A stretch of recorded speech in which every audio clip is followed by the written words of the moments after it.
सबसे पहला शब्द है बर्म्स। अब सुनने में लगेगा कि ये बस रेत या मिट्टी के टीले हैं, लेकिन नहीं।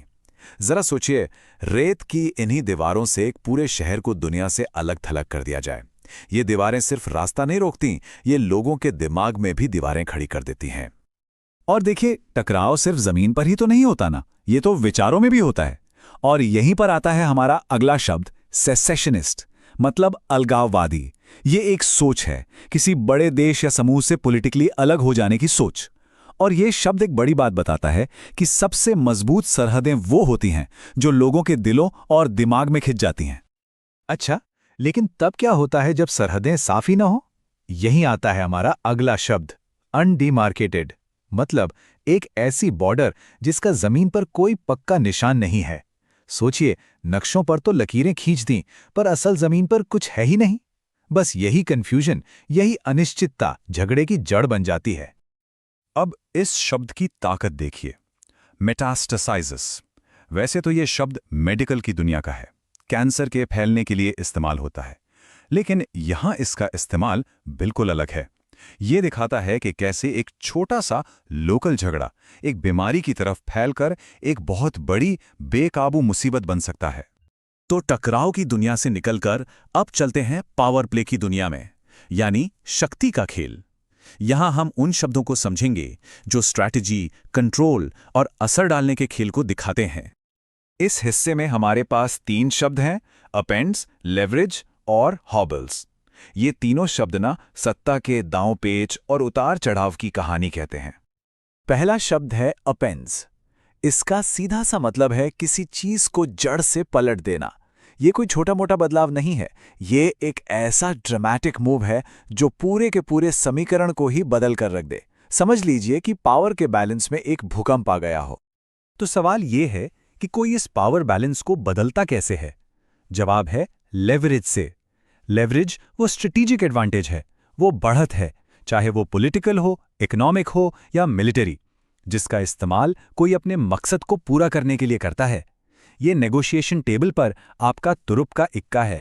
लेकिन जहां पावर बढ़ाने की कोशिश होती है, वहां उसे रोकने वाली ताकतें भी तो होती हैं ना। और यहीं पर आता है हमारा अगला शब्द, हॉबल्स। इसका मतलब है किसी की रफ्तार में रुकावट डालना, उसे धीमा कर देना।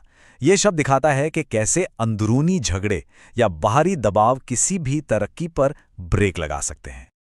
तो यहां पे है शक्ति का वो खींचतान जो हमेशा चलता रहता है, लेवरेज आगे बढ़ने की ताकत, और हबल्स पीछे खींचने वाली रुकावट। एक तरफ धक्का तो दूसरी तरफ खिंचाव। चलिए, अब हम अपने सफर के आखिरी पड़ाव पर आ गए हैं। यहां हम उन शब्दों पर फोकस करेंगे जो ह्यूमन एलिमेंट को दिखाते हैं, मतलब काम करने के अलग अलग रवैये और तरीकों को। इस सेक्शन में हम 3 बहुत दमदार शब्दों को देखेंगे, स्टॉन्च, टिंकरिंग और अनइनहिबिटेड। ये शब्द हमें बताते हैं कि अलग अलग सिचुएशन में लोग कैसे रिएक्ट करते हैं। पहला शब्द है स्टॉन्च। ये सिर्फ लॉयल्टी या वफादारी नहीं है, ये है अटूट, कट्टर वाली वफादारी। जब किसी को स्टॉन्च एली कहा जाता है तो मतलब है कि वो इंसान किसी भी हाल में चट्टान की तरह साथ खड़ा रहेगा। ये कमिटमेंट का एकदम पीक लेवल है। लेकिन हर कोई इतना कट्टर तो नहीं होता है ना। कभी कभी एक बिल्कुल अलग अप्रोच की जरूरत होती है, टिंकरिंग। इसका मतलब है छोटे मोटे बदलाव करना, बस हल्की फुल्की छेड़छाड़। ये एक कॉशियस तरीका है जहां पूरी मशीन को बदलने के बजाय बस कुछ पुर्जे ठीक किए जाते हैं। जैसे एक अच्छी खासी चल रही टीम के साथ ज्यादा छेड़छाड़ नहीं की जाती। और आखिर में एक ऐसा शब्द जो सारे बंधन तोड़ देता है, अनइनहिबिटेड, मतलब पूरी तरह से आजाद, बिना किसी रोक टोक के, बिना किसी डर के। ये एक बेखौफ बिंदास स्टाइल है, जैसे हार्दिक पांड्या की बैटिंग, एकदम बेफिक्र होकर, बिना किसी दबाव के। तो देखिए, ये 2 बिल्कुल अलग स्टाइल हैं। टिंकरिंग मतलब सावधानी, छोटे छोटे कदम, और अनइनहिबिटेड मतलब हिम्मत, बड़े रिस्क लेना। और मजे की बात यह है कि दोनों ही स्ट्रैटेजी अपनी अपनी जगह पर काम कर सकती हैं। तो इस पूरे सफर से हमने सीखा क्या?